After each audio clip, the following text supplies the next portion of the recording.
I know we have a number of people who are attending the conflict resolution training. And I want to thank you for being there. You're representing your colleagues who are at that particular training. We have some student guests that are here. We'll introduce momentarily. But as we start College Council, I will go through the normal communication that we provide in that College Council is the highest level of governance at our college. My name is Ricky Shabazz. I have the honor and privilege of being the president of San Diego City College. Joining us are members of various constituency groups on campus that are also leaders of our college. If you would like to present an item at College Council, you could do so one of two ways, either by reaching out to one of these amazing leaders that I'm going to introduce momentarily, or reaching out to my office. Janelle, thank you for everything you do for College Council, or Aaron in my office, or Ira, who is back. Welcome back, Ira. Good to see Ira. She's not here physically. She's actually in the president's office right now. Ira will be transitioning in a couple of weeks back to Genevieve. So there's some movement going on campus, but if you would like to present an item to be discussed at College Council, either reach out to one of these leaders, amazing leaders who I'm going to introduce momentarily, or the president's office. And we will begin with introductions. Mona, past president of academic spending. Tilly, vice president of instruction. Present. Robbie, chair of Institute of Technology. Present. Caesar is on a much needed and deserved vacation. He will be here on Friday for the enrollment management. Jay, supervisory representative. Present. And Jay, let me just publicly thank you. You have taken your role so serious and have been an added member. You're already a leader on campus, so I've been very impressed with your role as you transition into the new position. Suna, who is the president of Chairs Academy, Cabinet, I believe is attending the conflict resolution event. I don't have my glasses. Philbin, Dean of Institutional Effectiveness. Present. Masa, Administrative Representative. Present. Diego, the reason while we're here, the student body president. Present. John, Vice President of Administrative Services. Present. Marciano, Vice President of Students. Present. Sean, our President of the Classified Senate, who is doing an equally great job in his role as well. Thank you, Present. And Maria Jose, good to see you. Yes, good to be Our here. president of our academic senate. I'm here. Thank you, Maria Jose, for all of your leadership with the communications that are going out in campus. We have a number of new websites where we are seeking to disseminate information to get easier for people to find information in the spirit of communication and transparency, taken from our communications professor and our president of our academic senate. Welcome, everyone. This represents College Council and the leaders of our campus. As I mentioned, if you would like to bring something forward as an agenda item, you can reach out to them or the president's office. We would like to take an approval for the March 7th meeting notes. If someone would like to vote approval. John, motion. We got a first by John. Is I second. second by Maria Jose. Any discussions, modifications? Again, publicly want to thank Janelle and want to congratulate Janelle. Janelle wanted to go to Sacramento State University. She got admitted to Sac State. She took a road trip up there over the last week. Oh. And even though I've been trying to talk her out of going to Sacramento, she's It's a decided. very good school. Yes. I forgot Masa went there. It was more so trying to talk her out of Sacramento than Sacramento State, but that's a conversation. I'm so happy for you, Janelle. Congratulations. And you have filled very big shoes the last year and kept me afloat. So I'm forever indebted for everything you did, helping us during the time that Aaron was on a special assignment. All in favor of approving the March 7th meeting notes indicate by saying aye. Aye. Any one want to abstain are in opposition of approving the notice. It's weird to hear your voice while you're talking. Motion carries. I am so excited about item number 3 on the agenda. We have a set of rock stars, but 2 in particular who served as the advisors, coordinators, who made it possible. I'm going to take credit, but many could take credit for the great work of one of our newest, and both of them are new to the college, but one of our newest employees, team members, colleagues, who is an alum of San Diego City College, who I met as a student of mine at San Diego City, a former Puente student who has just hit the ground running. And we see the difference of her leadership. We've already given her awards. She's gonna have a whole bunch of awards. And so I wanted to bring forward Bianca, who works with.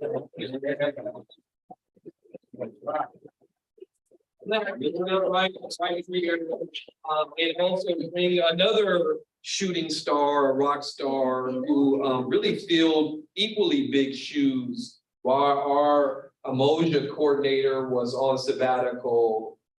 This rookie stepped in and showed his true talent with the Umoja program and also the program we're going to talk about today. Kaylin, what is your? To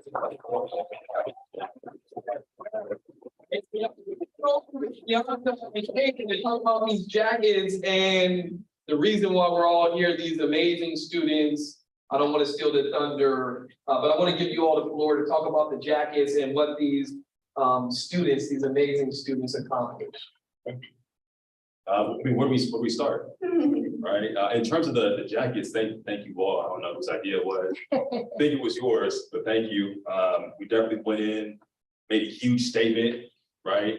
I can't count the number of coordinators who stopped me. Where should I get these? Great idea, right? Not gonna lie, I took responsibility. It was me, yeah, no, tailoring everything. So it was incredible. I had, some of the brothers reach out to me saying this is the first time I've ever, wore a blazer before, right? So it was super impactful. My favorite moment, and you can share yours, my favorite moment was we were all sitting down eating the second night of the conference, right? And we were all wearing our red blazers. And it was beautiful because, we were all breaking bread with VP, we had, the dean, the chair of counseling, all just breaking bread. And I was like, wow, this is crazy. The college I went to as a student, I didn't know my president's name, let alone dine with them, right? Or anybody else. So in essence, the jackets, it was a beautiful, in that moment, there were no little, little eyes, big U's, or big U's, little eyes, however it goes. We're just all one, right? And maybe y'all can elaborate that, like yourself and how that made you feel. But thank you again for the jackets. Yeah, and it was a lot of logistical work, but in the end, it was so worth it. One of my favorite highlights, honestly, you all were phenomenal. We won the Knowledge Bowl, and I got a little out of my like just so proud of you guys. It got to the point that I was cheering so loud, people in front of me were looking back like, who the heck is this crazy lady?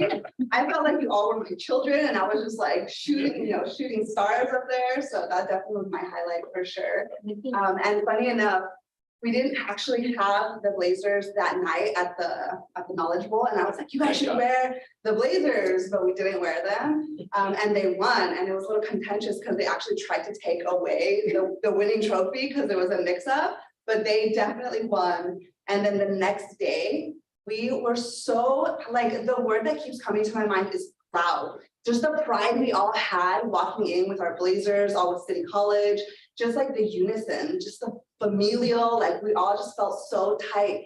And I was in one side of the room, and there was, some folks on the other side, and I would see the red blazers, and I'd be like, hey, there's my family.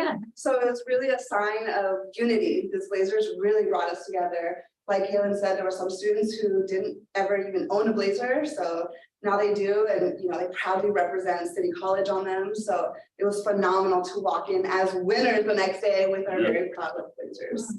And I'm gonna ask the students, come on now and join us, and if there's one or two that would like to say something,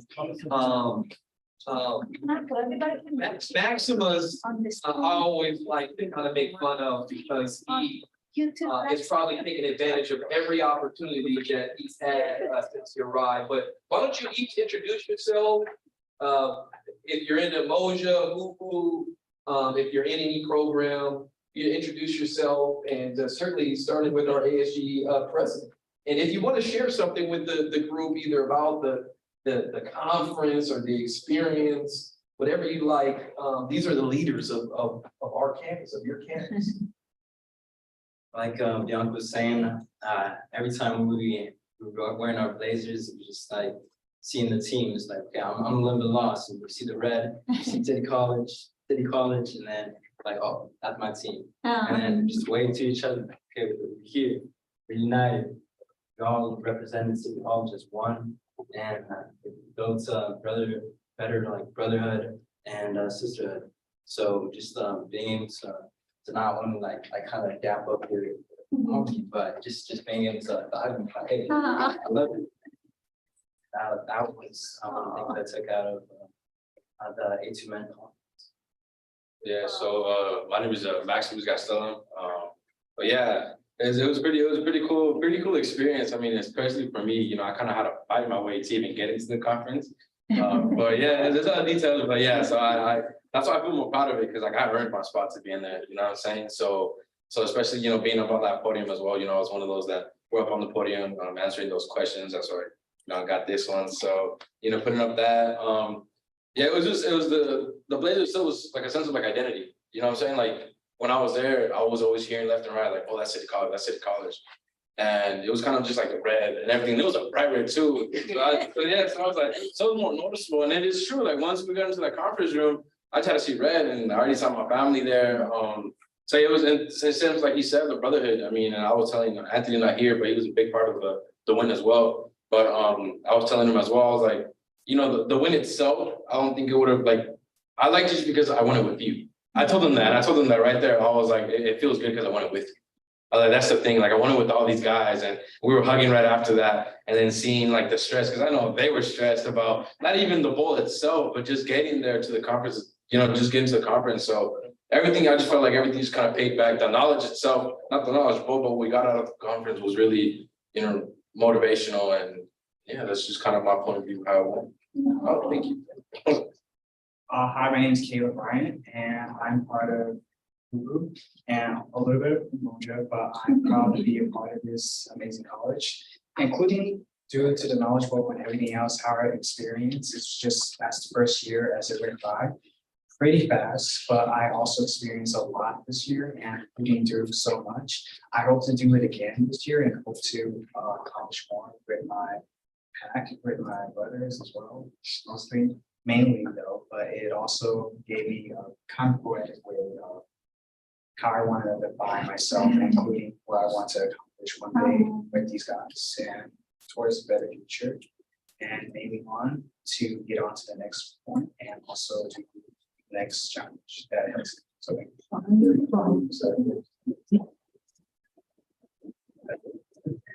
good afternoon, everyone. My name is Khalid Hassan. Originally, I don't think I was even planning to go on the trip. I think somebody dropped out, but I was super fortunate enough to have like Kaylin call me and ask me if I wanted to go. It was last minute, and I didn't know what I was really getting myself into with like the whole atmosphere of things that was going to be there. But I was just super thankful because there was people there that have something to do with like your degree, and like you don't really get to see people who are doing like real world applications with your degree. So I was trying to like take full advantage of that. And then there was like little what was it called? workshops. Yeah, workshops where we kind of had like a one-on-one with those people, and I just think like that's like something you can't like put money on, because you get to ask them, like take advantage of everything you want to ask people.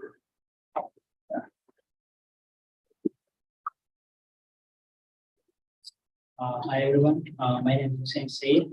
I'm part of Moja, and one thing that people hear about the conference was the relationship between the board members.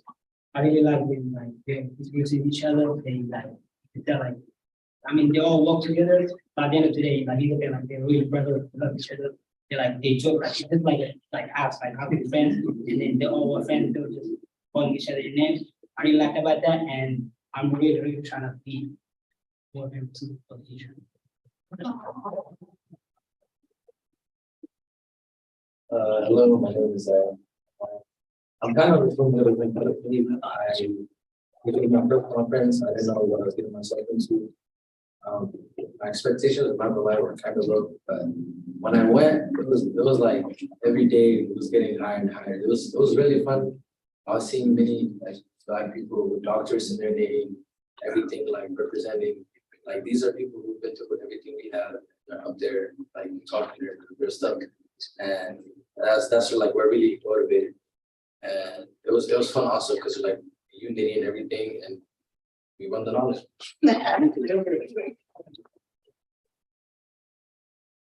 How you doing? My name is Terry Lyles. I'm the senior of the crew. But I've been to several conferences. This is my first year in college.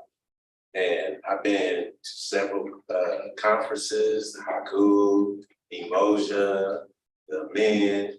And I just think, I didn't know that so much knowledge was there, you know, in the Men conference. Oh gosh, it was wonderful.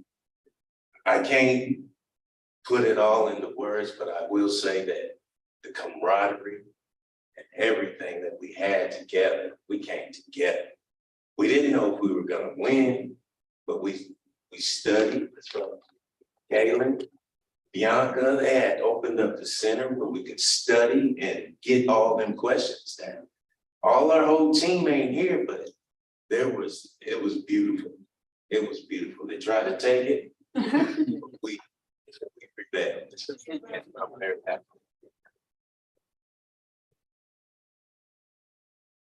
And I'm Darius Manning. I'm also a part of Google.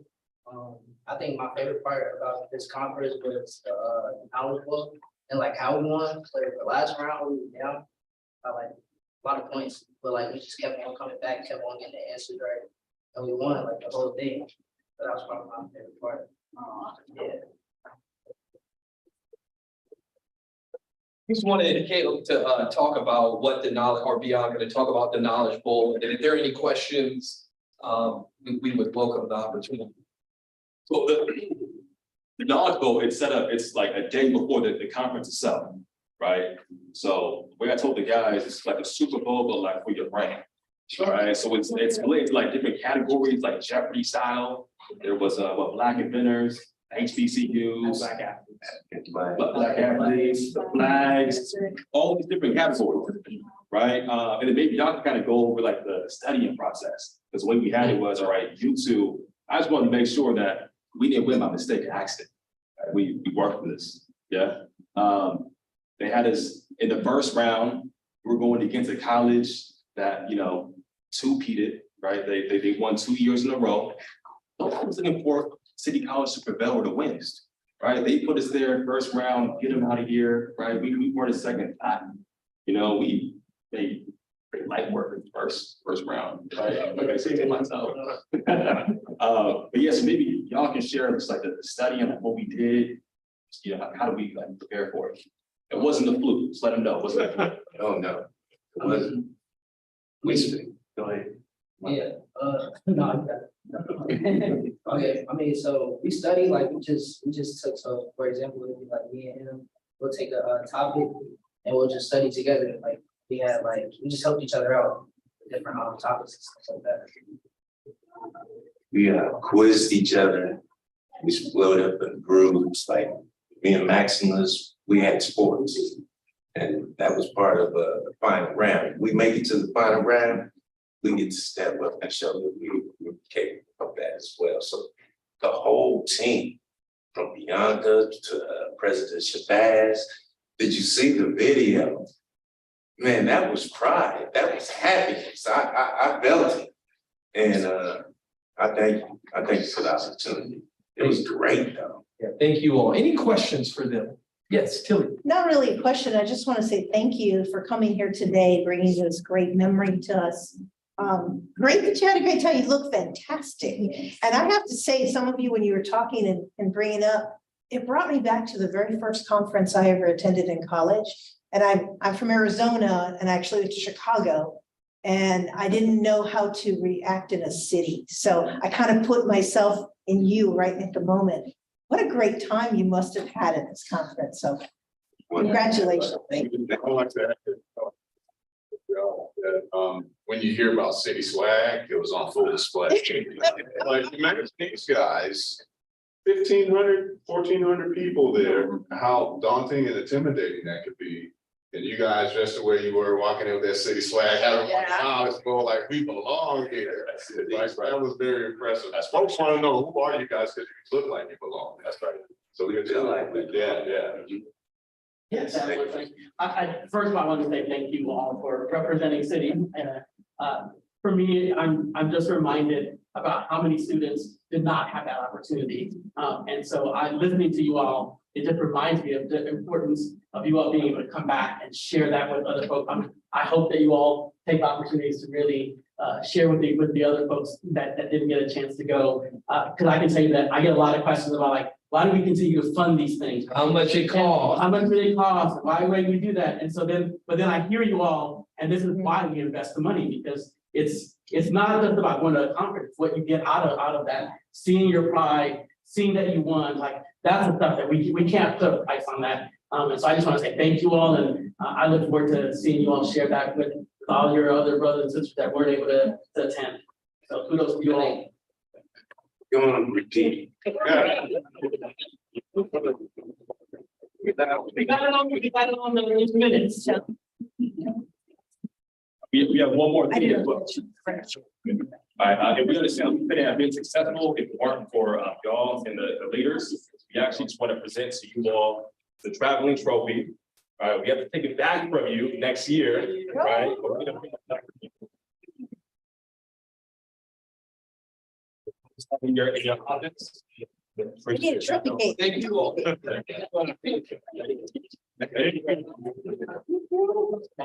we need trophy case. And again, I really wanted to echo what Marciano just said, is a lot of times when we are approving conference attendance or we're approving swag, you see that for the record, that John Parker has a veterans jacket on, that there are several programs on this campus.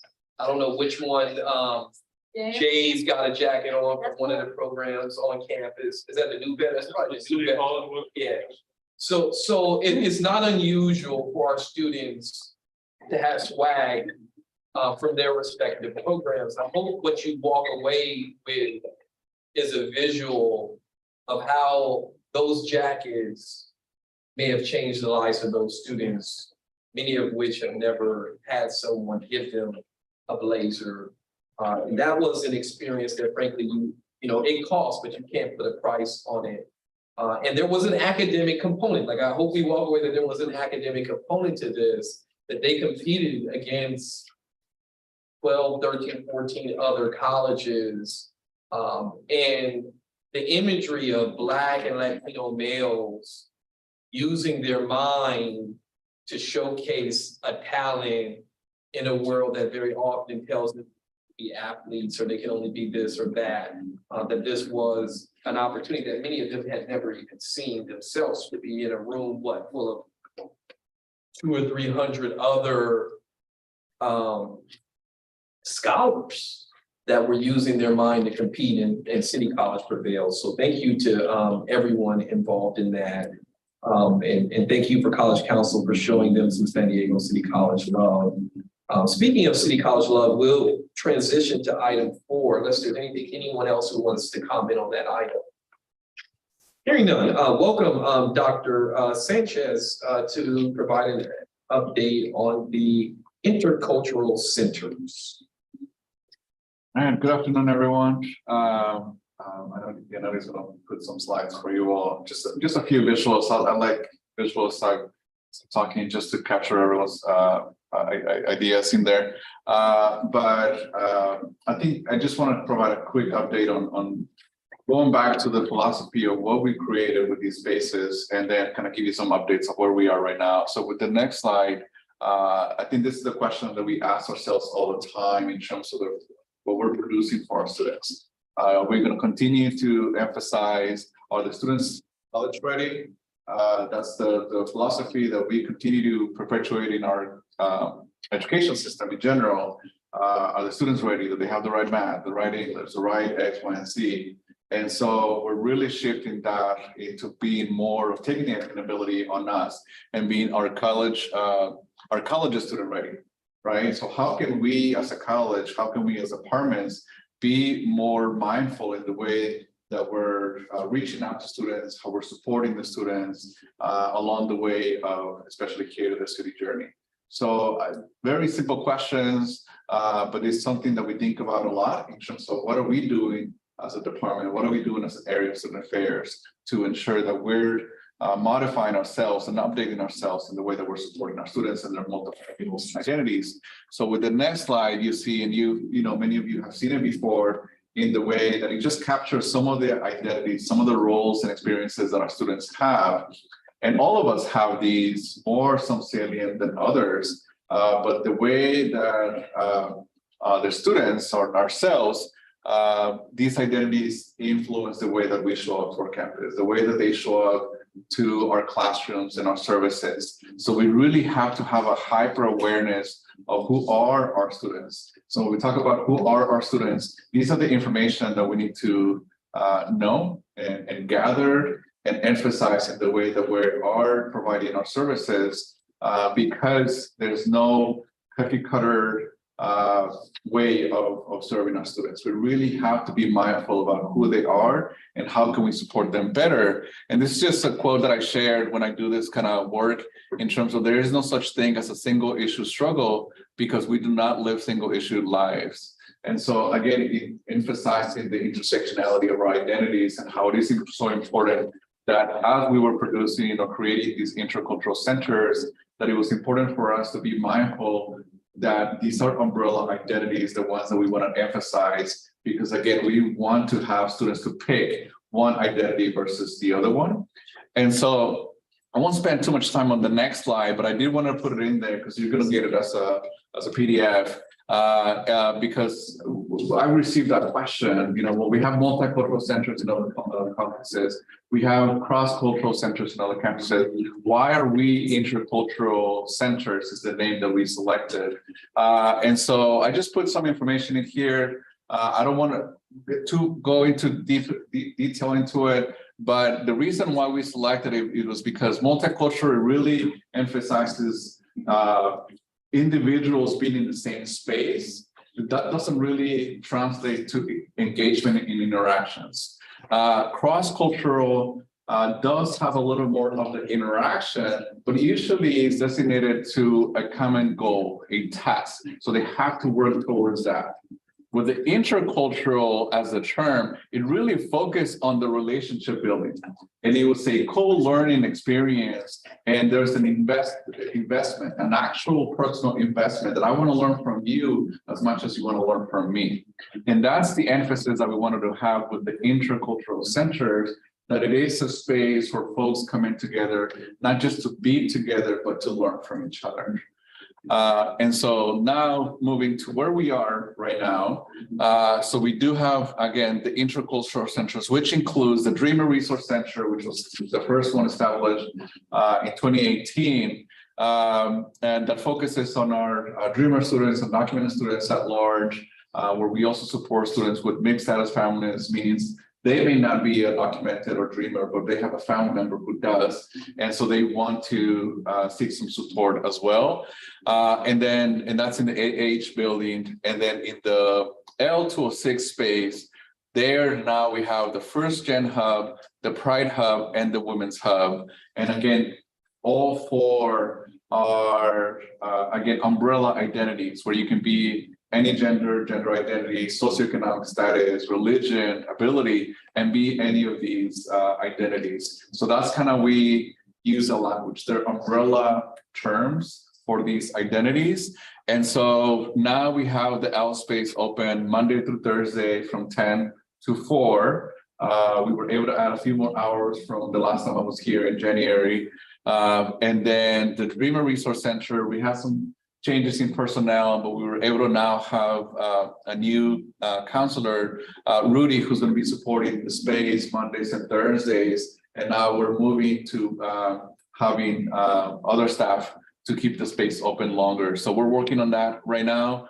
And then back in the L206 space, we also were able to get a counselor, Lucy, who's going to be able to also support the space on Wednesdays and Thursdays. And so both of these counselors are not just doing the regular counseling pieces that they do, but also they're going to help us coordinate some workshops, some programs, and some end of the year components that we're doing for the semester. And then also we're already planning for next year. So one of the things that I want to, and we'll have this information on campus, is that again, all the programming that happens on campus, we really need the campus to come together and help us with them. You know, we just don't have the capacity, the personnel to put all of these events together. And it really is great to see the campus come together to put these events together. And so we're already looking into Latinx Chicanx Heritage Month in September, October. We're looking at Filipino American History Month in October. We're looking at LGBTQIA History Month in October, and Undocumented Student Action Week also in October. It's a busy October. It is a busy October, right? And so that's why we don't want to wait until September to start the planning of these events, because before we know it, we're, you know, the first couple of weeks of welcoming events, and then it's going to be October. So there'll be marketing and outreach to all of your groups that you represent and yourselves as well in terms of the work that we're doing, because we are going to bring back the anything from the beginning of the semester with onboarding sessions. It was a great success to have these identity specific welcome back events as last fall semester. So we're going to bring those back. And then we're looking at adding some more. So already talking about with Rudy about having a welcoming specifically at the Dreamer Resource Center for that population. And we're looking at other specific populations that also need the attention and the uniqueness of an onboarding process for them. So we're already looking into hiring folks for these spaces for both the summer and the fall. So I was able to create, and again, in the next slide, for your purposes, but also for the recording, is that we have this QR code which takes you to a Google form where you can put in your students' contact information, availability, and things like that, so that we can then contact you and start building up a schedule for the summer or the fall. And then the hiring options are also in there for the different areas of student affairs. In that space, I included our basic needs spaces like the food pantry, and then also our Title III grant, because they also have a student lounge, and we need some students in that space as well to be helping us work it. So that's going to be a lot of the marketing that we're also going to be doing, because we know it takes some time to hire folks. So we want to start the marketing already, and if we can get them for some time in the summer, that'd be great, because we need some support preparing for the fall semester. But if not, then we hope that at least we can get them by the time the first week of school in the fall semester, because we want to have these spaces open from day one, if not before early August. And so that's kind of the plan that we have right now. So I don't know if there's specific questions. Yeah. How are you advertising? Is it like, if I'm a student, how would I find out the? Well, we're going to be working with our outreach team again. We'll be sending out to the DL as well with some marketing on this. But as the outreach team continues to be out there in different spaces, we're going to be working with them as well. Is it on the website too, or? Not yet, but we will. But that's why I just created these, and short web addresses are always important. Maybe don't know, but you can tell from the flyers that I've been working with, QR codes, it's so much easier now to direct people. So there'll be a whole campaign between after spring break until the end of the semester to get students to be coming back and already have jobs. I mean, I know that's worked in the past. We're telling students not just come to study, but you can also get a job on campus, which we do tell our students. It's a lot more flexible to work on campus, and our students are seeing that when if they have an appointment with financial aid, they can step away from work or to go during a break. If they have a doctor's appointment, it's a lot more flexible to work on campus than it is somewhere else.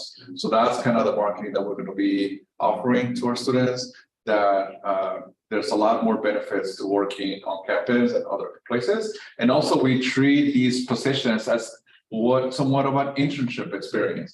So we do ask some of these questions specifically, like what are their majors, what are their interests or careers, because we want to work with their students' interests and talents. We hired a student recently to work in the student affairs office, and based on his interests and what he's good at, we actually transitioned him to the basic needs center with media because he was really good with data. And with all the reports that we need to do for basic needs, it was just an easy transition to put him in that space, and it worked for them and it worked for him. So that's the kind of things that we're looking at the students to not just put bodies in a place, but actually be intentional in what experiences they're getting so that they can feel comfortable and proud of putting these things on their resume. Yeah. Can we maybe have like a banner or something on the canvas, on the dashboard, so students actually can see that there are job opportunities for them? Yeah, I mean, one of the So things we that don't I- rely on others sharing with students, it's more like they see it when they go into their dashboard. Yeah, the Canvas announcements is something that we tried for the first time.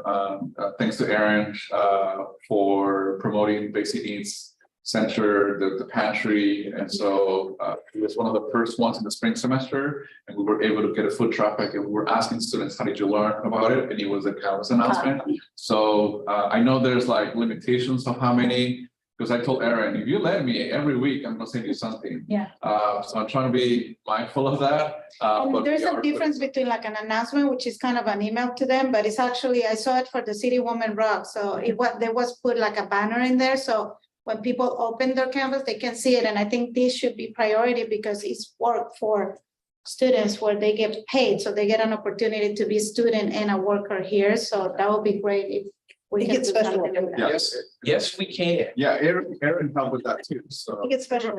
It's only, Just a it's only on there for 10 days. That's the thing. Like we can, it's a limited time because what they want is that banner changes. And that's not something that's stagnant that folks then log in and ignore it. So Okay. that's why it's the plan is that they'll only approve things we put on there for a short period of time, and we can't repeat messages. So Oh, that okay. would be something new. So the But maybe other, strategizing a good timing for it, yeah. Yeah, absolutely. yeah, the other thing that maybe Marciano can talk about, there is a push for workshops to get students re-engaged in going to workshops. And one of the ones that I harp on all the time is that how to get a campus job, because it can be intimidating, it can be confusing. Maybe you can talk about that briefly.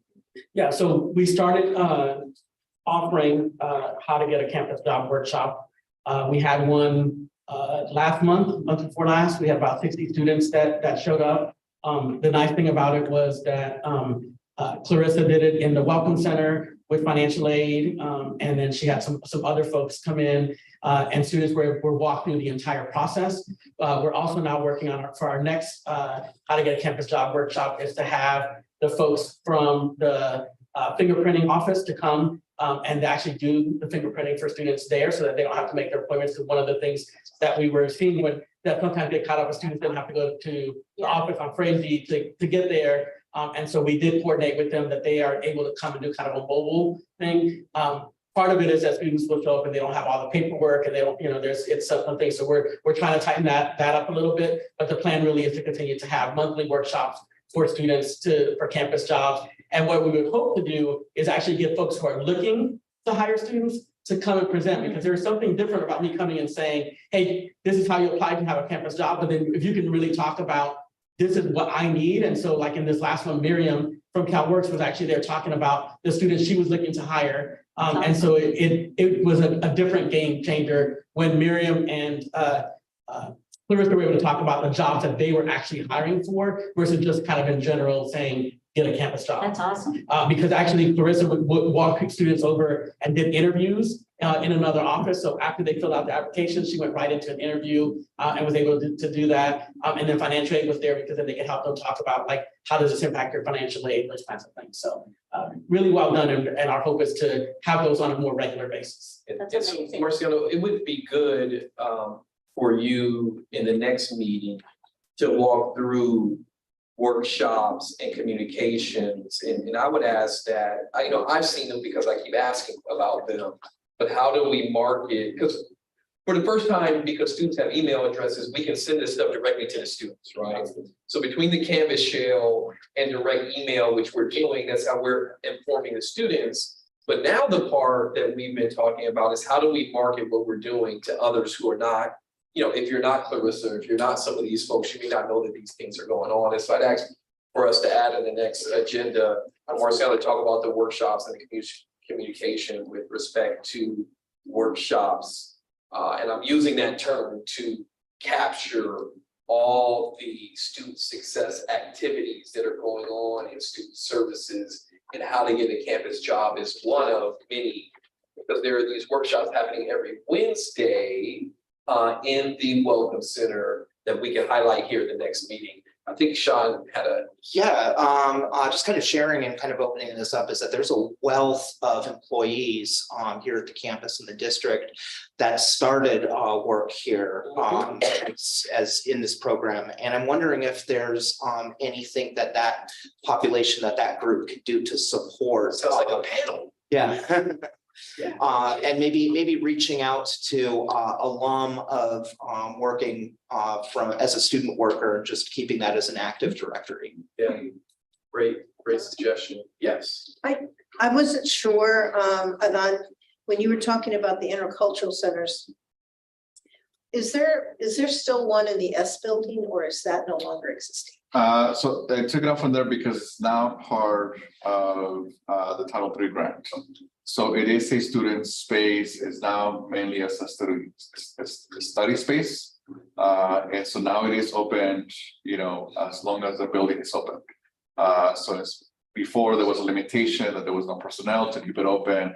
And so we just removed that barrier and we just now have the space open when the building is open. So that was thanks to Letty and Cindy. A couple things that I'll take out of the page of Maria Jose from what I'm learning from her. Is there a single landing page that we can go to that has all of these centers and a description of the centers and the hours that the centers are open? Not yet. That's what we're working on because of all of these changes. Because we had to make that decision of the S space. Then there was a transition between the formerly incarcerated student space and the First Gen Hub. And so the website is definitely something that we're working on Do we have a target date for that website? Not yet.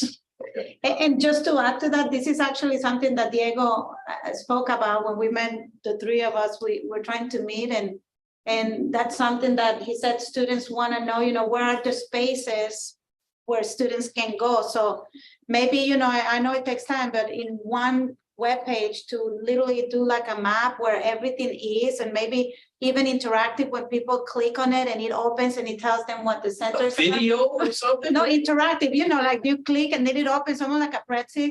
So students can actually navigate the campus a little bit better, because we know there are spaces, but I don't even know really where, like even for that space in the S building, just to even have it there. So it's almost like, and the difference between computer labs versus intercultural centers versus study spaces, because I think that's what our students need to know so they can also find their way into the spaces.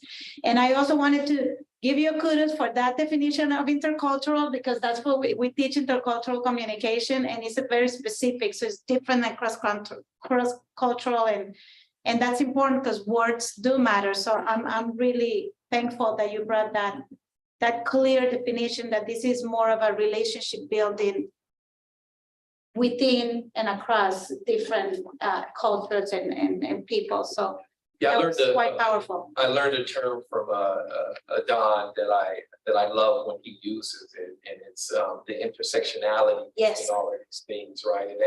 And as you break that down, it absolutely, we're more connected than disjointed. But unless we're intentional, because words do have Yes. meaning, then we Yes. wouldn't know that. But Don, I'm going to issue a challenge from what I'm hearing and agreeing completely with our academic senate president. Let's get something up for the ones that we do know are open and the hours and a landing page. And, you know, one of the things we've been saying is no one's looking for perfection. If we wait till it's perfect, it'll be too late, right? We can get something up with the things that we know, like there are some of these things that could be up. And then, you know, you can say coming soon, the other areas, but we need to get something up. And when you get something up, if you would share it with College Council and the entire campus, and we have a videographer now, so it should be very conceptually very easy to shoot a quick video, 1 or 2 minute video for each of those locations. But it does look good to have spaces and no one knows about them. Not literally no one, but I hope you get the point. Yeah. Well, I thank can you. help too. You need help. Any other questions for Don? Nice job. I love the work you're doing. Thank you Yes, for the absolutely. students. It's Thank you. incredible. Yeah. Next on the agenda is an action item, which is the College Council goal. Susan. Yes, so those are in your packet. And they are returning after previous discussion in January and then a revision that was brought forward a couple of meetings ago. That clarified goal 3 in terms of just who was responsible and that College Council was designing the process, but will not be actually implementing directly the development of standard operating procedures. So any questions about this or further discussion before we ask for the motion? I would like to make or offer a friendly, what do they call it? But modification. Amendment, thank you. Because I don't know about you all, but we're pretty much done with 22-23. I mean, here we are nearly April and we're approving this, and I appreciate the work that went into this. Can I suggest that we change this to either 22-24 or 23-24, because we're not going to have a full academic year to assess this, being that we're approving the goals with only, according to my calculation, 1, 2, 3, 4, maybe 5 meetings left. What is the pleasure of the group? Does anybody have any- I can see where you're coming from, so it's kind of, if we can open it, yeah, I mean, 23, let's see, we're 2023,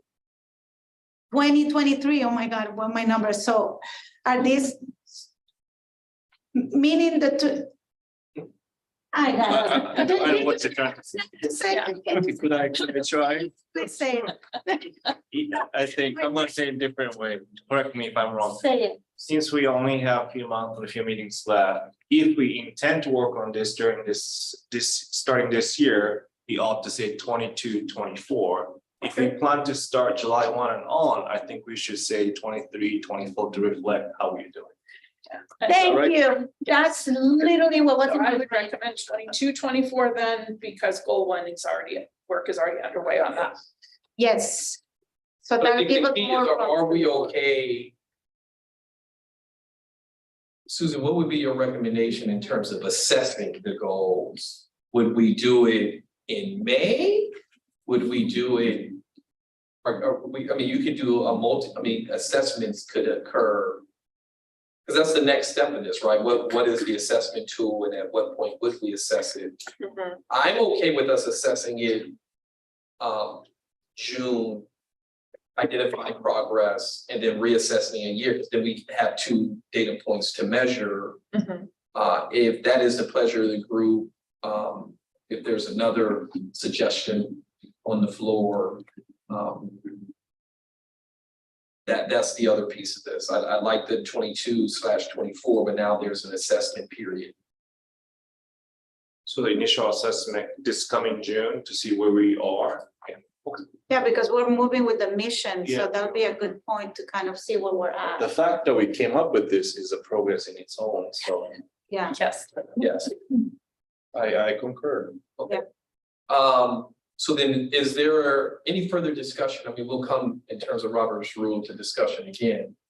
But So do we vote today? we're gonna vote, so I need a motion to approve with the friendly amendment of it being 22/24 and a June 2023 assessment and a May 2024 assessment.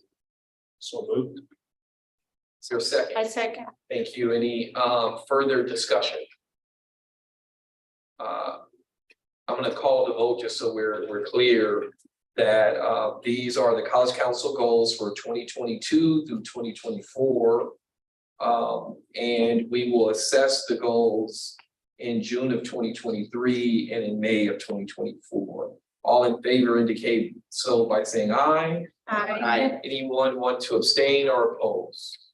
Motion carries. Thank you to those who worked on this. Janelle, we'll need to make sure we set a date for the June College Council meeting, which at some point we probably need to place on the agenda that will continue College Council through the summer. Turn the page. The next item on the agenda is an update on guided pathways. And actually, before we leave this item, I don't know if this. How we would need to formally, if this needs formal approval or if this just can be a recommendation, but. In service of goal number 2 to create and implement that annual calendar. I conferred with Janelle since she has been our outstanding record keeper, and she said she has been maintaining a running document of, things like, when it comes up in the meeting and we say, let's have that on the next agenda, or there are other requests for presentations. So I spoke with her about how we can make that public and make that part of the College Council documentation that's on the website. But I might also recommend a standing agenda item for agenda planning or agenda development, so that in each meeting, we be sure to revisit that, let people know what's already coming up, and then identify anything else that needs to be added. Yes, and if you could capture that in an email to the group so that we can place it as an action item on the next agenda. I think we just want to capture what you just described is a process. So let's capture that as the process. And then I would also include as an action item in the next College Council meeting, and Janelle, I'll need your help with finding time for you and I to get together, is to come up with a draft calendar of next year, right? Because there are certain things we know, and then if you would email the group that if there are presentations you would like to see in a particular time of the year you would like to see it, that they send that to you and give them a deadline, then you and I will draft a calendar for next year of what things we want to present on. And then we'll bring it as a discussion item in the next agenda. We can edit it accordingly, and if we miss things, we can add them. And if there are things we don't want, we can take them off. Does that work is that ultimately kind of what you were trying to get to? Yes. Okay, Thank you. thank you. Guided pathways. All right, guided pathways. You just have me today. My 2 faculty co-coordinators, Christina is off schedule. I was gonna say good, because I'm not sure that Christina would have wanted to see the name that's listed there, but no one tell her. And Kim is teaching. I love that And picture. so, yeah. thank you to Christina for the creative presentation design. That was all her. We shared some information a couple of meetings ago and were asked to come back with some more details about specific activities that were in process and some timelines associated with them. So these are not in any particular order. It's just an attempt to kind of capture at a high level some of this information. A lot of this is ongoing. And if there is anyone hearing this presentation who wants to be involved with any of this, please do reach out to one of the three of us to get connected. We are working with the Guided Pathways Committee. The Guided Pathways Committee is articulated to the Student Journey Committee. We're working with curriculum very heavily on a couple of these things. We're working with Caesar and his team on a couple of these things, but there's always room for more folks at the table. Website updates. We have a number of things in process to align with some of the best practices that have been identified within the Guided Pathways framework about how we present information on educational programs, course offerings, associated career information, and other resources that just help students navigate and get oriented. There is a new task force that has been established and is still adding some members. That group is starting to do some research. We have our 2 student employees, Dave and Veronica, that we found through one of Clarissa's hiring events earlier this year, that are working with us to do some of that research. That group will be developing an implementation plan for the things that will be launched in the fall. And there will be some ongoing work that will not be the end point of that discussion. So below in the lower left box, some of the things that we know we are working on right now. Updated templates for program information. There has been feedback about a desire for more consistency and for students to be able to find the same types of information about all of our degree and certificate programs. So we have done an assessment of where we are, and the group will be following up to fill in those gaps. Just prior, I think, to the start of this academic year, and Marciano, if I have the timing wrong, let me know, but we helped support an expansion of the chatbot function on the website that financial aid had been using. That is working in multiple student services areas right now, and there's potential to expand that further. So that will also be something that we're talking about. And then Clarissa and the outreach team shared with us a platform that offers a really engaging 3D campus video tour that a couple of other colleges in the region have adopted. So we are looking into how to partner to make that a reality and build that into our website. We've got ongoing work on the concept of major categories or program clusters or whatever academic and career pathways is being used. Yes, something that's in between, something that is an intermediate step so that students don't have to engage directly with an alphabetical list of 240 plus separate degrees and certificates. Because that list is, as we have learned this year, it's not organized to be accessible to students. it's organized because somebody set up that list that way a long time ago in the state MIS system. And so there are several layers to work through in terms of changing that, but we are working through that. So we started our process of looking at this in depth last year by working with the RP group for an analysis of our course offerings and where course requirements, program requirements, not gen ed courses, but courses that are specifically required as part of a degree or certificate program, and where those overlap and how that might impact our clusters. We had already had conversation about the ways that our schools are organized, and that those there are definitely connections among programs within a school, but our schools are also a mix of transfer-oriented programs versus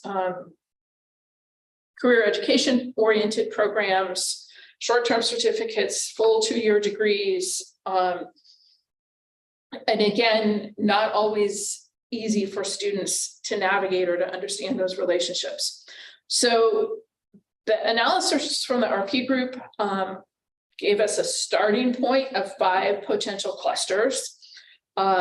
We are revisiting that work because there are some things that don't seem to be in the place that we expected them. And we're looking into why that is. So there are some areas that seem to be out of alignment. And as we've started to have discussions with students, there are a couple of issues. One is just sort of avoiding the educational jargon and the academic terminology. You know, we may have a sense of what we mean by social sciences or by arts and humanities, but we've lived in this world for a while. That's how we all got here.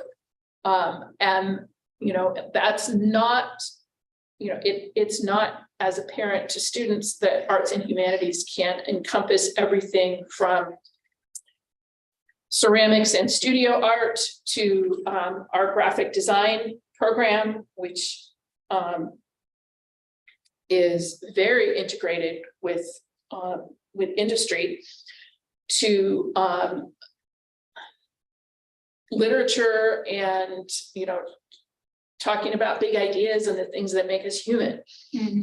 So how do we present that information? How do we engage students who really are coming to us undecided without feeling like we're creating pressure to make a choice that they're going to have to live with before they're really feeling prepared to make that choice? So as one aspect of, again, providing additional resources, and we will also work on mirroring some of these things on our website for consistency. The district has been doing some work on how we move students from their initial interaction with CCC Apply into the colleges. Going through that application process triggers a bunch of emails. Those emails are very dense with information. They're not always very accessible in terms of the language that they're using. And then, you know, you have to keep going back and trying to find that email and where was that information. And so the district has proposed using Canvas as a tool, as a repository for some of that information. They will take care of the mechanics of moving students from the application process and giving them access to that shell. But City Mesa and Miramar each can develop their own content. So we have put out a call for some faculty support on creating kind of an initial design team of what that might look like and how can we build out a prototype and start introducing students that are currently starting to apply to be enrolled for next fall. So we want to get that up and running. We will continue to modify it. There's a potential then for diverging and adding more specific information. We want to link that to our orientation. Last year, we provided support to the counseling team in developing our new online orientation, which if you haven't seen it, is wonderful. So that will definitely be part of this. And again, it's that, where can I go to find that information that I need without a whole lot of searching. So questions about any of this before we go on to the next slide? So the major categories box, I feel like I'm playing a game. Say major categories for so much here. Yes. So when will those be identified? Because I've been hearing in other spaces, Marciano and I are like, other schools are waiting to move and waiting for us on that piece of it. And we're not wanting to keep that held up. So do we have Okay, a because I'm timeline? hearing different information and that it's possible for different schools to move forward without it affecting the Yeah, timeline. and I'm in line with what Susan is. I think when you're feeling or hearing that, that's a level of pressure that people want us where they are versus they need us where they are. And so we, yes, Maria was saying.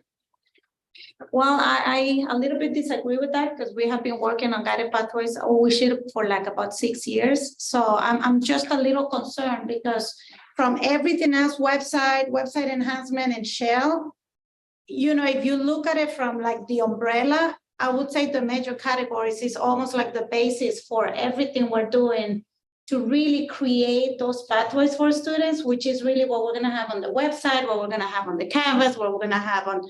So I'm not sure how we're working on all these other areas without having actually the major categories.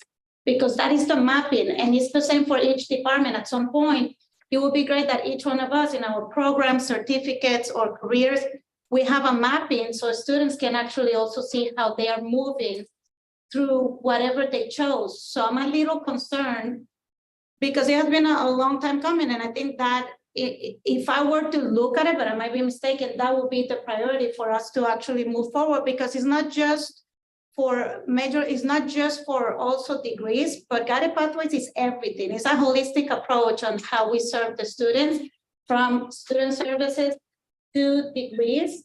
So that's how I interpret it. So it might be a different interpretation, but we're at the end of the guided pathway. This is a state mandated effort too. So at what point we're gonna have actually our, the meat of that is just a timeline. It could be a year from now, it could be, but it would be nice to know when we're gonna have something to work with. Yeah, I hear you, respect what I hear you saying.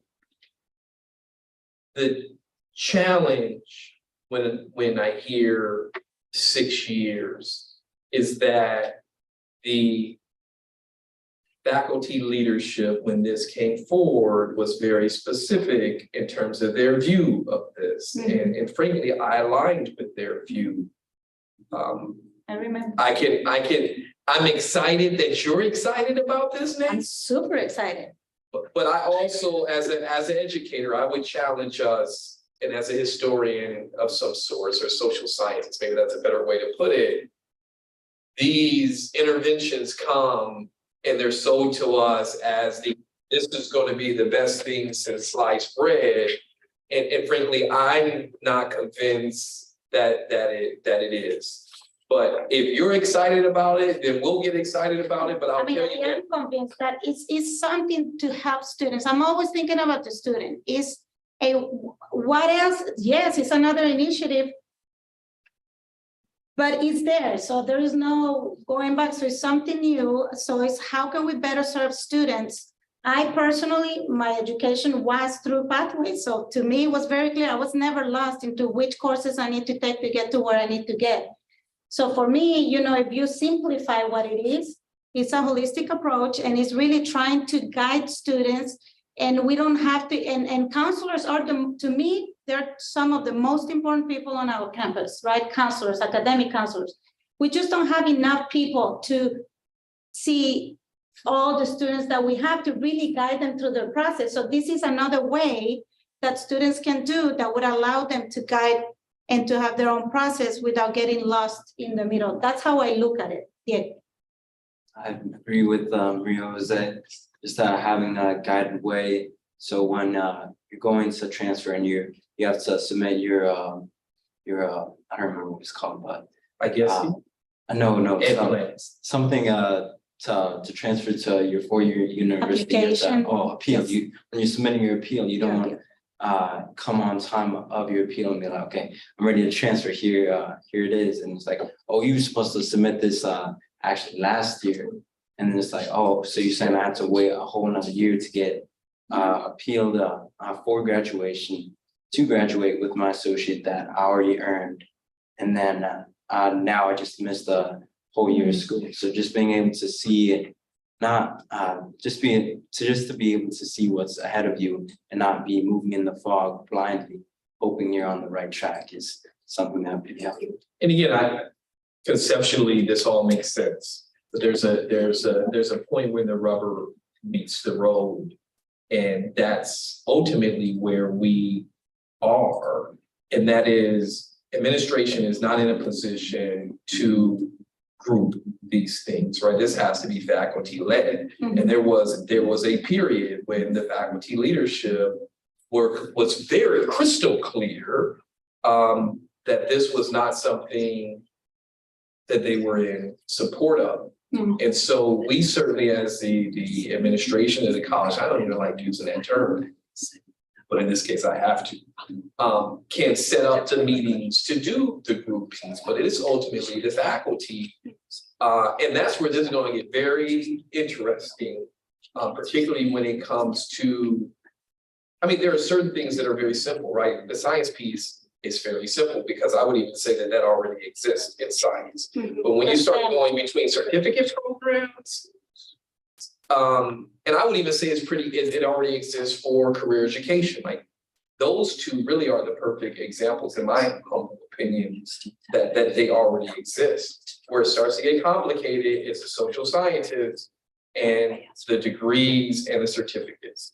We'll continue, through our vice president of instruction to set the platform for these discussions to take place. But, I kind of like the way that Susan explained at the undergraduate level, is there really a big difference? I'm just going to use this, and this is on record, so I gotta be careful. But is there really a big difference between biology and what other major could I use? Chemistry. I don't know if that's a good example. Because those are. But another biological science major, right? We may have, I don't have the catalog in front of us. But what I do know as the former admissions in me, because that's my background, everybody's got to get to organic chemistry, right? And then when you get to the upper division where you start to separate between some of these majors, when you get into what is beyond the major prep. But to tell a group of people who are used to having 200+ majors that we're going to now group them becomes a very interesting discussion. So I'm there to support, and certainly as the Senate president. How about we ask the students? I mean, this is for students, so I think it's not even, it should be driven by what students think is best for it. They will know. If they see it there, they probably can tell us, oh, this makes sense here, this makes sense there, and then we support this effort. But I mean, the students spoke, and I think the efforts are for students. They're not for none of us to be comfortable or uncomfortable. It is how can we help our students get to where they need to go in a better way than we have, because we're reinventing ourselves, because times have changed, because now we have a bunch of other things that we deal with. So I just want to push back a little bit, just because, and that has nothing to do with Suzanne or her team, because I know they're working really hard for years on this, and I know there have been some changes. It was just like, do we have kind of a timeline just to put some you know, like what to look forward to, but it's not, I know their team is working on it, so I know that.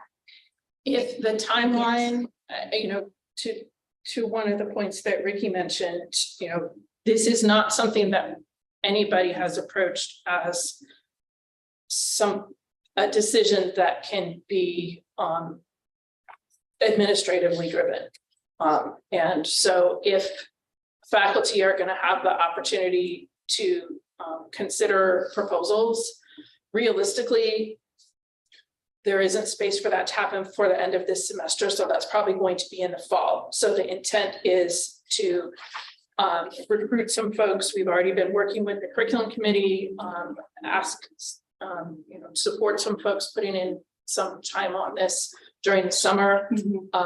We are trying to approach this from 3 levels and hope that there is some overlap. One is the course analysis. One is the, you know, the sort of, you know, the models that are out there for how other colleges have grouped this. And one is student perspective. And what we want to find is, you know, something that has the most overlap across those 3, or, you know, if there isn't, we understand why we're making that choice. I love that. That means fall, we might see some proposal. That was it. I'm like, oh. Yeah, but I think there's a, and I heard you reference pushback, and I certainly don't take it that way. Okay, But good. what frankly we need is your advocacy with the faculty, Okay. leadership. And so what I'm gonna ask is for Tilly to, you and I, maybe in one of our Thursday meetings, to strategize, how do we get you in front of the chairs? And how do we get you in front of the discipline faculty? Because really it is the faculty who have to drive that piece of it, facilitate it. I mean, and the timeline is easy, but if we don't get anybody there to do the work, then we wind up in the same discussion. And I am talking as a realist and not a pessimist in terms of other strategies that we've employed that have not been supported by the faculty to get to the place, because we're in agreement. If it's better for students, then let's do it. But when we get in front of those chairs and when we get in front of those disciplined faculty, there gotta be spaces for people to say, I support the groupings. Now, we can get it together, but you and I both know if we put it together and put it in front of the chairs and the faculty, they're gonna say this is being top down. So we need the faculty to come up with examples. Well, the beauty and the way that Susan, you know, put together the team is that we do have a counselor and we have an instructional faculty leading the effort. So these 2 people are well regarded and well respected on our campus. So I think if they bring forward something, because it does take a mountain, right? But somebody has to lead the effort and they are together leading it. So I think I'm always optimistic, you know, I'm always on the positive side. So I'm hoping that with all the work they're doing and they have students working with them too.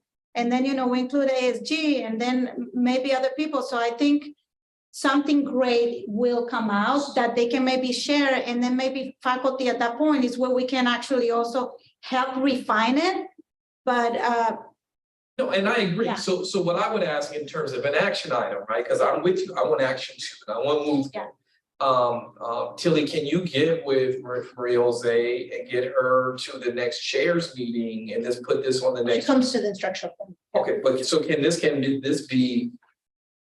But I hear instructional cabinet, but I'm talking like chairs. That is. oh, I'll be that- happy that's to. space, right? Yeah. And then if we had the dates for the fall retreat or planning or Yeah. whatever we're gonna call it, then we can start this now so that we don't hear what we very often hear is when did this happen and I didn't know. So if we get the dates, Sounds and good. ultimately I'm just regurgitating what you're saying, right? This is where I'm in agreement that we need the timeline. So that if we know it's not gonna be to the fall, let's go ahead and identify the date now so that Maria Jose and you and the team can go in front of the chairs. Because it really is the rank and file faculty and the chairs. And that this has pers- gone to Senate and people have been pretty, so far, so good. So we appreciate that they actually come to the Senate and give the update, so people also know a little bit more of what's going on. But yes, absolutely, Ricky, whatever we can do to support. I know Suna is well aware of this too, so, you know, we will see. Now you made me nervous. Now I'm like, oh no. Do I have to be No, I ready? mean, times change. And times change and with your support and advocacy, I'm sure we'll get there. But it's important that the folks who don't get to interact with you every day Yeah. get to hear that you Okay, are the faculty leadership driving this to get done for all the reasons that you've already outlined, because this is right for students. Now, if I went in there and did that as the college president, I get met with a very different, Yeah. You know, with a very different response. maybe I would love to invite Diego too, to come to that meeting, because you know, what he said is. Yeah. That has much more weight than what I have to say. And together, we'll get it done. But no, Susan, you know that I know, I mean, I appreciate all the planning and the work, and I know they work really hard on this. I will work with Suna, Just a monster. but I would prefer that since you're already at instructional cabinet, we just put it on the agenda, Perfect. bring it And it- there. And if you would be willing to author some kind of communication Okay. in partnership with whoever that is currently on the team, who is a faculty. Christina and Kim, yeah. That I'll we can reach get it out. out in a newsletter. Okay, Right, but, you know, let's take a I see multi-pronged it, yeah. approach to get this Perfect. information out. perfect. So this coming from you, and not necessarily us. Okay, We'll get it done, we'll get there. I need to move us along because we do have Okay. another meeting. I'm going to skip over 7, come back to you, John, and just, since Ricky, Susan can already I- had the floor. Just. I'm gonna skip most of the rest of my presentation. Oh, I'm But, sorry. I do need to jump to the last slide. Yes, and then go right into the governor's handbook if you could Sure. after that. Which is the new work plan. yes. The state chancellor's office, though they have funded, they have provided funding for guided pathways work at all of the colleges. They have been very inconsistent, changeable. Every year has looked different in terms of Lenient. what their expectations have been around planning and reporting, and you know, they have left a lot of things to the campuses. We're kind of in a new era. There is a new component of guided pathways funding that started this year and carries into 2026. And submitting this work plan is one of the requirements. And if you look at the first 5 bullets: successful enrollment, persistence, completion of transfer level math and English transfer, and degree and certificate completion, that is our student journey, and that is our enrollment management Mhm. forum. And so that is why we have been working to integrate in our governance structure guided pathways with the student journey. Those are also the categories that were addressed in the equity plan. So this guided pathways plan is going to look very similar. It's going to be using some of the same data. It's going to be piggybacking and supporting Repetition's a and good thing. collaborating on overlapping activities for all of these things. And that is addressed in the student equity and achievement program integration bullet. But there are new things that are being spelled out here: integration with ADT programs, with zero textbook cost, which got, I think, dropped off the list.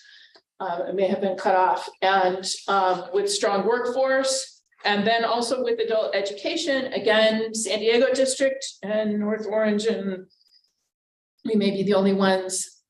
We don't have non-credit education integrated within our college, so it increases the importance of working with our continuing ed, College of Continuing Ed partners.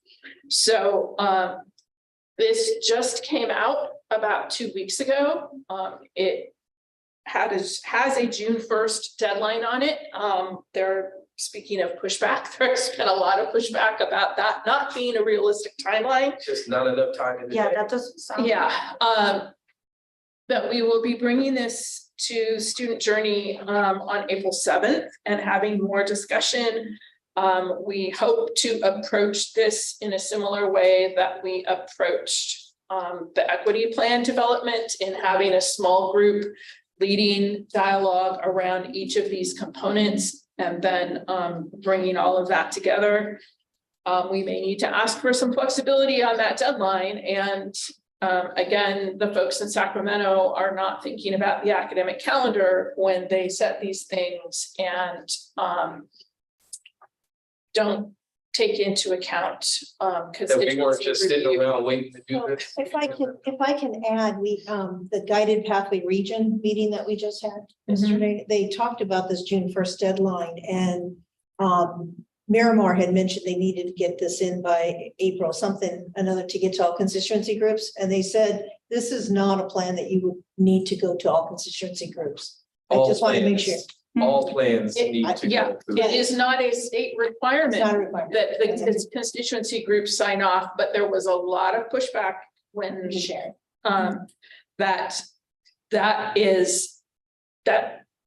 showed a lack of understanding of campus culture. Yeah, shared governance and collegiality. I just brought it up because I Yeah, know there's no a big signature conversation. in terms of submitting the plan, but that doesn't mean that we want to bypass it. But as I just look get it at in. this, many of these things already exist. Yes, And that could be to our benefit. I'm gonna move us along. Yes. And ask Janelle to work with Susan to bring back, because I don't want to lose the note that I heard clearly Maria Jose and agree that we want some kind of timeline and solidifying dates for the fall, if it is going to be the fall. So that can come back here so that we can all get it on the calendar once those dates have been solidified. And certainly I would love for it to be a date that I'm going to be here on campus. And so we can get some dates, Janelle, to them as well, because September is filling up already, believe it or not. Governance handbook. yes. This is just kind of an information item for the timeline that we have put together. And I apologize that it wasn't in your packet. I've been working with vice presidents about our current list of committees and where we are going to need updated charges that follow the new template that was recommended out of it is in the packet, sorry. Out of the committee review project. So we are at March 21st, which is introducing this to College Council. Those committee chairs, if they have not already been notified, they will be this week. We have a planning meeting next week with Ricky and the folks directly reporting to him that are working on this project. Then we will meet with Academic Senate and Classified Senate leadership with more detail. We are looking at committees to have this gives them, there are 2 April meetings essentially to have a discussion of the updates to the charge to align with that new template and bring those forward. And then we will be pulling that into a draft that will start the review of constituency groups and come back to College Council hopefully before the end of May. Yeah, and I see a typo here, on the 1, 2, 3, 4, 5, 6 date should be 4/28. Not 4/20. The 4 yeah. draft of constituency groups for review will come, and probably that date, Janelle, should probably be 4/29, which would be giving us a day to consolidate all of the templates. I would also add that this is the conclusion of the IEPI work. So most of this has been done and there have been workshops and conceptual frameworks. Now it's about making sure that the chairs and co-chairs of the committees have in fact updated their document. And because we have a new academic senate leadership as we were going through these processes, frankly, it came to our attention that the handbook hadn't been updated, which, frankly, I understand because we were dealing with COVID. And so this work has started and we veered away from it due to COVID, and now it's time to come back and update the handbook because it's outdated. And so most of this work had already concluded. It's just now a matter of collecting it and getting an updated handbook that can be disseminated through the campus in a way that the state seems to think we don't have to do with some other plans, but we know we do. And it'll wind up here at College Council so that we'll have a functioning, updated governance handbook. Questions? Just really quick, would this be like a PDF, like that we can add comments to it?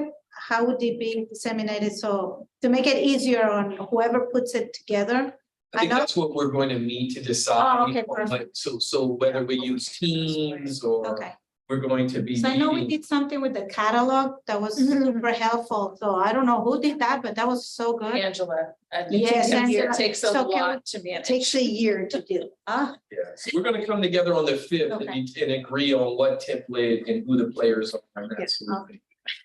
And Whatever I Ricky, can you had have. adjusted that date to May 29th, which is actually a Saturday. Oh. So the following Monday is May 1st. So Okay. that's probably the more realistic. Yes, we'll make those changes and send up the updated version of this. Any questions about that? I'm John excited. Parker, 2 seconds on the parking lot. Parker, parking lot.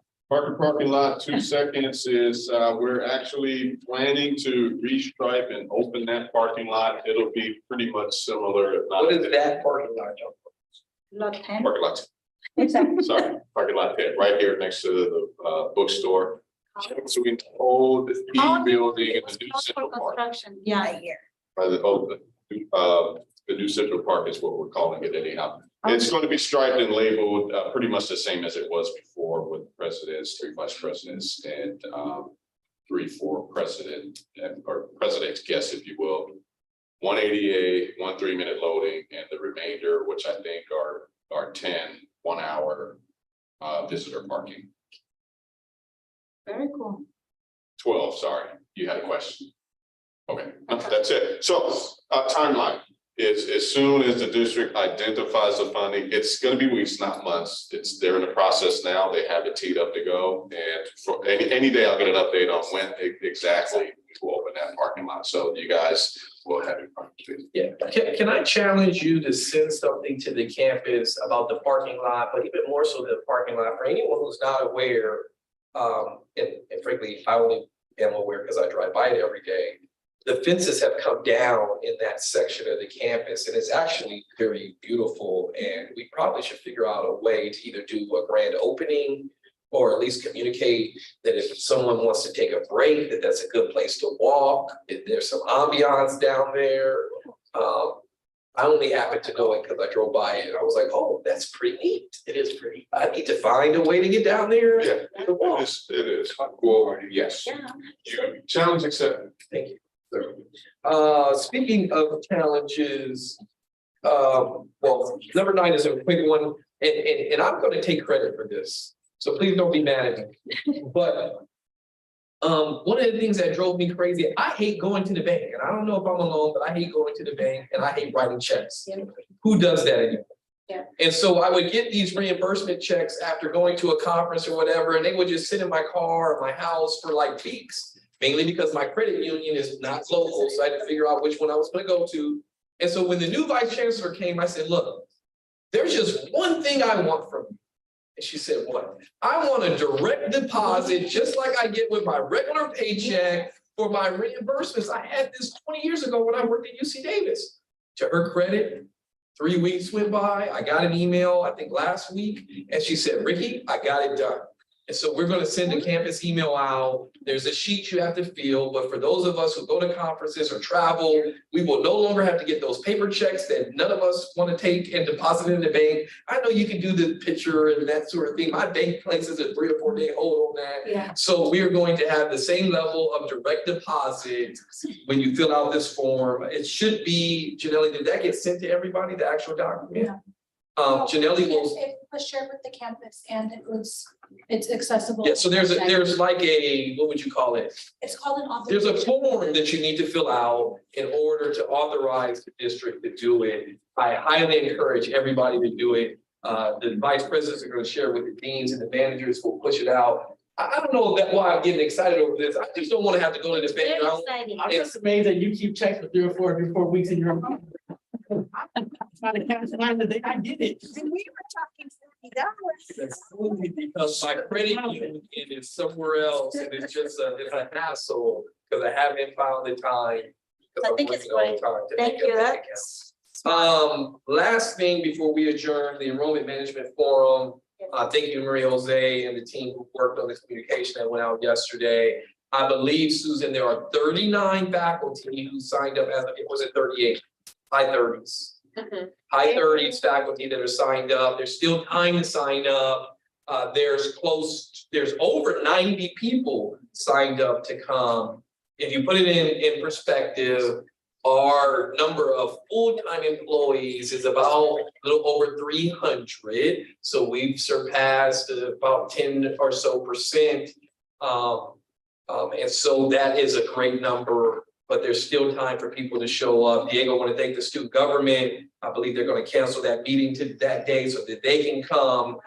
If you want to be involved in how the college spends its state money in enrollment, this is a great way to come and help. We're allocating approximately $800,000 to 4 different strategies. And so any help that any of you all can provide to get more people there is greatly appreciated. We realize and I honor that it is right before spring break and people may have had plans, but I can tell you that enrollment management is our #1 priority behind safety and the success of our students. We've got to have students in order to educate them, and we are down in enrollment. It is an emergency. There is an urgency to this that we have not seen in my 6 years of being here. So thank you to everyone who's advocating to get people there. Are there any other announcements or updates for the good of the order? If faculty are watching, this is healthy competition. We heard the numbers. We gotta get more of us in there, please. Thank you. And we're offering flex credit and ESUs to our wonderful and I want to go on record. I've already talked to Philly and John because I don't want any drama with people getting paid. So we're going to have the pass sheets and all of the stuff to make sure faculty get paid because I'm the one that get the emails when it takes 2 or 3 months for people to get these ESUs. So we're putting measures in place. And John and Tilly has assured me that folks are going to get paid in a timely manner, those who decide to take the ESUs. So I heard a challenge from our academic senate president. I appreciate that. We would welcome. There are 5 gift cards up for grabs in a drawing for classified professionals and for students. And we welcome anyone to join us this coming Friday. Everyone take